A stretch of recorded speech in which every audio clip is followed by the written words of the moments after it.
নমস্কার বন্ধুরা, আমি অর্পিতা। আমার চ্যানেল বাঙালি রান্নাঘরে তোমাদের সবাইকে জানাই স্বাগত। চলো, কুমড়ো দিয়ে তো অনেক রান্নাই খেয়েছো, আমি গ্যারান্টি দিয়ে বলতে পারি শুটকি দিয়ে কুমড়ো কিন্তু তোমরা কখনো খাওনি। তো ভিডিওটি দেখতে থাকো শেষ পর্যন্ত, আশা করছি ভালো লাগবে। একদম নতুন স্বাদের এই রান্না। তো দেখো, প্রথমেই কিন্তু কুমড়োটা কেটে নুন মাখিয়ে রেখেছিলাম। এইদিকে কিছুটা সরিষার তেল দিয়েছি, দিয়ে দিলাম কিছু থেতো করা রসুন, দিয়ে থেতো করা রসুনটা নাড়িয়ে চাড়িয়ে নিয়ে তারপর কুমড়োটা দিয়ে দিলাম। আর হ্যাঁ, কুমড়োটাতে কিন্তু নুন মাখিয়ে রাখার কারণে অনেকটা জল বেরিয়ে গেছে, সেটা ভালো করে কিন্তু আমি নিংড়ে নিয়েছি জলটা। এরপর দিয়ে দিলাম নুন আর সামান্য হলুদ। কুমড়োতে সবসময় একদম কম হলুদ ব্যবহার করার চেষ্টা করবে। কুমড়োতে কিন্তু বেশি হলুদ একদমই ভালো লাগে না খেতে, যত কম দেবে ততই স্বাদটা কিন্তু বেশি হবে। কোনোদিন এই ট্রিক্সটা ট্রাই করে দেখো।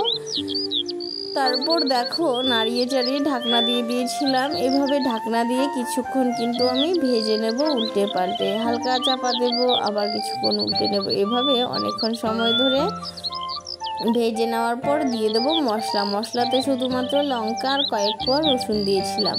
ভালো করে এটাকেও মিশিয়ে নিচ্ছি। আমি এখানে কিন্তু কাঁচা লঙ্কাটা ব্যবহার করছি। কালারটা একটু সবুজ সবুজ চলে আসে, কিন্তু খেতে কিন্তু এটাই বেশি ভালো হয় লাল লঙ্কার থেকে। কিছু কিছু ট্রিক্স মেনে রান্নাগুলো করলে কিছু সাধারণ রান্নাও অসাধারণ স্বাদে হয়ে যায়। তো দেখো, তারপর দিয়ে দিলাম কিছু চেপা শুটকি, দিয়ে আবার ঢাকনা দিয়ে দেবো। এতে কি হবে দেখবে, চেপা শুটকিটা গলে একদম তেল বেরিয়ে যাবে, একদম বোঝাই যাবে না যে চেপা শুটকি দেওয়া হয়েছে, শুধু স্মেলটা থেকে যাবে। তারপর আর কিছুক্ষণ নাড়িয়ে চাড়িয়ে দেখো, খুন্তির সাহায্যে কীরকম করে আমি করছি, এরকম করে কিছুক্ষণ নাড়িয়ে চাড়িয়ে নেবে। তারপর দিয়ে দেবো সামান্য পরিমাণে ঝোল। এই শুটকি মাছ রান্নায় খুব বেশি ঝোল দিলে ভালো লাগবে না, কুমড়োটা যেন একদম মাখো মাখো থাকে। এইভাবে একবার ট্রাই করে দেখতে পারো, অসাধারণ খেতে হয়।